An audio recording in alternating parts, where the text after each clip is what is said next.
Bonjour à toutes et à tous, ravi de vous accueillir au sein du lycée agricole Le Chênois qui fait partie de l'établissement public d'enseignement agricole du Loiret. C'est le premier congrès national du permis tronçonneuse que l'on déclare ouvert. Is a certificate that is in the whole of Europe is the same, and that makes it interesting. It's interesting because now people who has the certificate, they can work everywhere in Europe, in every country. For forest contractors, if they hire someone, they know if they have the right certificate, they can work in the forest safe and well trained. And but it's also a network of exchanging of information. Also a lot of training centers, the best training centers in Europe are involved in the network. We see also that the trainers exchange information, innovations, share them with each other, and so their own level gets up all the time. So it's very nice to see. C'est une organisation européenne. On a une agence européenne qui s'appelle EFESC et qui est basée à Bruxelles. Nous avons des agences nationales, et donc le réseau EduForest France et l'agence nationale France. Les agences ont pour objectif de mettre en œuvre le permis tronçonneuse dans les différents pays. C'est ainsi que dans notre territoire national, on a accrédité 20 centres de formation forestière, des centres historiques en général, qui sont répartis sur tout le territoire, qui remplissent les conditions pour délivrer le permis tronçonneuse. Donc c'est un travail de partage. Tout est commun en Europe. Les standards, en France, même les tarifs sont communs. Donc la compétition n'est plus entre les centres, mais la compétition, elle est en nous-mêmes pour essayer de se surpasser en permanence et d'aller vers le top de la qualité. Et aujourd'hui, on prétend que le permis tronçonneuse, c'est la meilleure formation européenne pour les utilisateurs de tronçonneuses. Et on le justifie. Le résultat, en quelques années, 8000 certificats délivrés. En France, près de 15 000 en Europe. Et dans ce certificat de qualification européenne, nous aurons 4 niveaux de compétences différents. Nous aurons le CC1 qui est entretien de l'acier à chaîne et technique de découpe.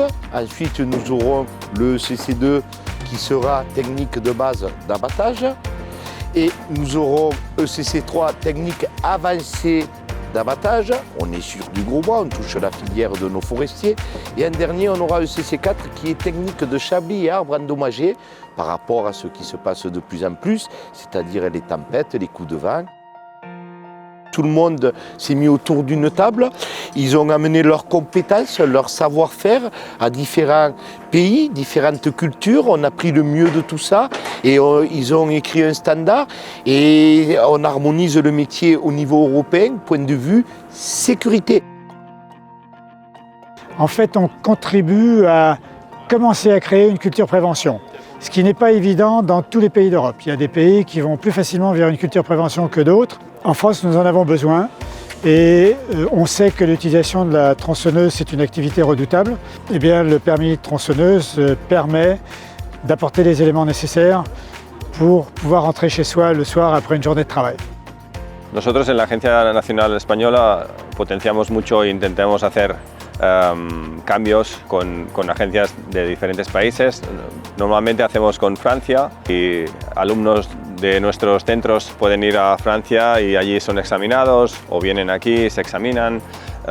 Potenciar la movilidad del carnet y de los trabajadores es una cosa de las primeras prioridades. On échange énormément avec les Espagnols.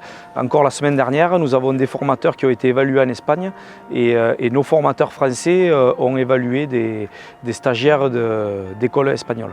El primer punto positivo es la seguridad del trabajador y de la persona que está alrededor. Y después, a partir de aquí, viene la eficiencia de ser mejor trabajador, más cuidadoso con el medio ambiente, tener una certificación que se preocupa de todo esto. La formación de FESC y la examinación son súper útiles y que la gente nos ha dicho y nos ha manifestado siempre que gracias a haber hecho esta formación y esta examinación, ahora saben de qué va la cosa y aparte de eso, al mismo tiempo son mucho más eficaces, cortan más, hacen más y de una manera sostenible y duradera. Il faut savoir qu'en France, au niveau législation, chaque employeur doit pouvoir justifier d'une formation et accréditer en fait une reconnaissance de compétences au niveau de ses professionnels. Le plus de ce permis tronçonneuse, c'est qu'il dépasse nos frontières. À un niveau européen, c'est une chose qui est assez intéressante dans la mesure où il y a une harmonisation entre les différents pays, donc ces différents pays d'Europe. Donc actuellement, une dizaine de pays dispensent le permis tronçonneuse. Donc l'avantage, c'est qu'on tente d'harmoniser les choses, d'essayer de reproduire la même formation, la même évaluation dans ces différents pays européens.